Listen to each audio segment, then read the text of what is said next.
What's going on, guys? So this is for everybody who thinks they need to go viral to make money, or thinks that, oh man, I have to have millions of views and hundreds of thousands of subscribers to make money. That's simply not true, and I'm going to talk about it in this video. Recently, I made a video about getting your first 50 customers. I made a video about 100 sales. I made a video about how to get your first $1,000. None of those came from me going viral on social media. None of them at all. I don't even think I have a viral video to date yet. So I'm going to talk about how having a small following and almost like a cult-like following is actually the key to probably your success, right? So there's a rule that was called the 1,000 fan rule, and this applied more so to music. This came out probably in the blog area, so you're probably talking about early 2000, 2010. If you didn't know, I'm a music person. I have a blog straight to the music on Instagram, Facebook. You guys can check that out. But it was a rule of the 1,000 fan rule, and what it was saying was that sometimes all you need is 1,000 true fans. You know what I mean? All you need is 1,000 true fans. So if you have 1,000 people who support what you do, and they pay $10 a month for what you do, that's $10,000 right there. And I know it sounds like, oh my gosh, 1,000, that sounds like a lot, or oh my gosh, 1,000, that sounds easy. It's not always is simple, but it's not always easy. But you don't always need 1,000 either. It also depends on what your goals is. So my name is Ahmad. This is As I Am Candle. I am a candle maker. I've been making candles now about 5 or 6 years. I have not gone viral. I don't have a big cult-like following. I have a small business operation, but this is how I make money as a candle maker. Is I have a cult, almost like a cult-like following. You can follow me on Instagram, Facebook, all of those things, and you can see it there. Without further ado, let's get into it. So, like I said, 1,000 true fans, man. This is an important metric because it's not necessarily about the number as it is the perspective of it. So it's understanding that you don't have to have millions of views, because the reason why you don't have to have millions of views and millions of followers, because millions of views and millions of followers don't always equals millions of dollars. Does that make sense what I'm saying? And sometimes it takes those cult like or 1,000 true fans to be supportive of what you do, to be able to push your views to the millions and the thousands and stuff like that. So for example, you have a person who has a video that goes viral, right? It takes off, but these are all people that are like one-offs, right? Versus somebody who every time they post, they get the likes, they get the engagement, they get the sales and different things like that. Which one would you want? Would you want the viral video where it's people who see it, but they don't necessarily follow? Or do you want the people who always follow everything you do and they're going to support everything you do? The choice is yours. I'm gonna choose this one. Even though viral video is cool for like traction and getting more eyes on what I'm doing over here, this is the bread and butter of what you're gonna do, right? Because when things get hard, when seasons get slow, when those customers who, it's just like music, right? It's just like an artist who you've heard them for the first time. You got a couple songs that you like, but you're not like a die hard, versus a musician that you're like a die hard fan of. Does that make sense what I'm saying? Like, everybody's not gonna be Michael Jackson, Drake, Chris Brown, like all of these mega superstars.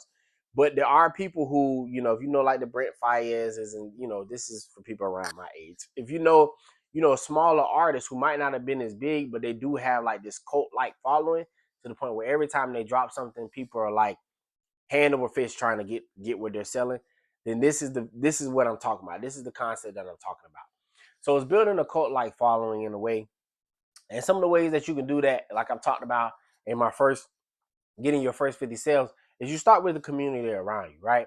So me starting making candles, I started with friends. I would say, hey, I'm not a person that I've never been a person that's like gonna tell everybody, I do this, I do this, I do this. Like when you find out, you kind of find out. And maybe that's a good thing, maybe that's a bad thing. I don't know. That's just kind of how I've always been. Like, if you want to support, you support. If you don't want to support, you don't want to support. So the people that's gonna watch this video, I appreciate you supporting. If you're here, just drop a thumbs up, a like, or comment. You know what I'm saying? That can help me out. But if you don't want to, that's also okay as well. It just might not be for you. And so I take the same approach when it comes to my product. I don't always try to find everybody. I try to find the right bites. I try to find the right people to support. And you don't need everybody to support. Like I said, if I have 100 people that every month when I drop a candle, I drop a new line of candles, they buy one candle, that's $30. That's $3,000 that I made right then and there. You know what I'm saying? Even if I scale it down. They buy a $20 candle, or they buy two $10 candles, or whatever it is. That is how you build it. And so some of the things that I like to do when building these cult-like followings is I try to offer, sales to people, you know what I'm saying? Obviously that buy, like, hey man, you buy more often, you get discount, right? Or something I might try to do is like you give them access to certain things like pre-packages or um I'm trying to say pre-packaged, but you give them like a bundle, like you give them bundle discounts, or you just show love to the people who show love to you. This is how you build a cult like following. You don't always need a million people to like what you do. Sometimes you just need 10 people. Sometimes you need 20 people. Sometimes you need 100 people that like what you do on a consistent basis. I see people all the time. It's a guy who does like doodles and stuff on Facebook, and he'll make like $1,000 every time he does these things because he has 5,000 followers on Facebook. You know what I mean? It's not a grand following, but it works. It's a lot of YouTubers on here who might have 10, 15,000 subscribers. They might not be these mega channels, but they make money because they have the courses, or they have the Patreons, or the affiliate links, or they have their own like small support groups that they've created.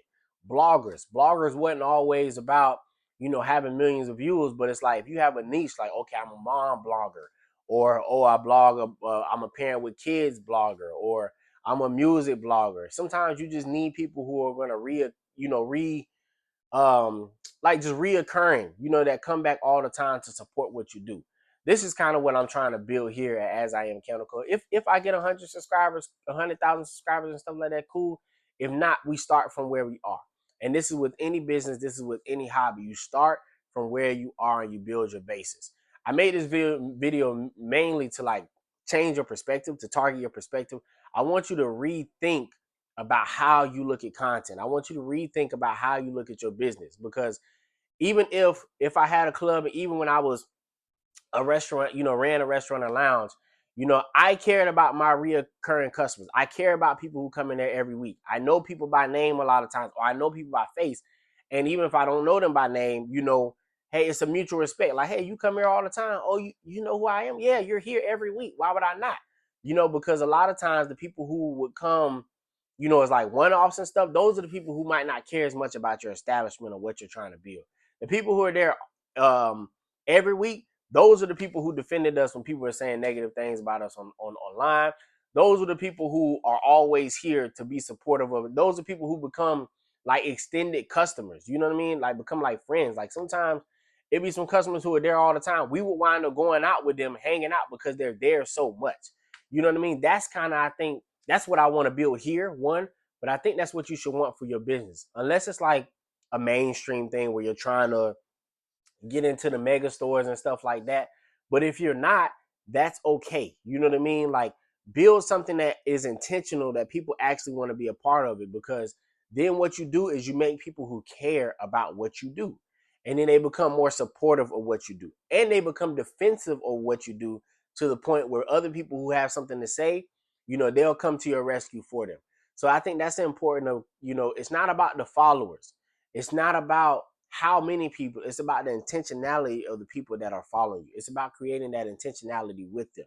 And this is how you get your 100 sales. This is how you get your 50 customers. This is how you hit your first $1,000, $5,000, $10,000. This is how you do this, is you build a reoccurring following. I haven't made the money that I've made, not saying I'm rich or anything, far from it, but I haven't made the money that I made in business by going viral. That's not how I've done it. I made it by being intentional. I made it by being, being, like I said, being intentional, building relationships with people, and then making it something, making a good product that people like, and then being kind to people, being respectful to people, showing love to people. And this is how you get people to continually support what you do. Now, as I expand and I make content, I'll have other people come in from here, here, here, here. That might be one-offs, and I'm still going to treat them well. You know what I mean? Because I want them to be a reoccurring customer. But this is how you create that cult-like following. It's not about the following. It's not about the numbers. It's about the people that's going to support what you do. And when you do that, you'll get your 1,000 true fans. And if it's not 1,000, you'll get your true fans that you're meant to have, and they will support everything you do, and they will live and die by your business, and they will make sure that when seasons come and business slows down, and all the extras aren't there, that these people are consistently buying from you, because what you do impacts who they are. It's something that they need to survive. They need your juices. You know what I mean? They need your sweaters. They need your shirts. They need your food. You know what I mean? They need your candles. They need whatever you're making. They need that because of the way that you treated them. And that becomes a byproduct of, hey, I want to support this person, not because I love what they do, but I love who they are.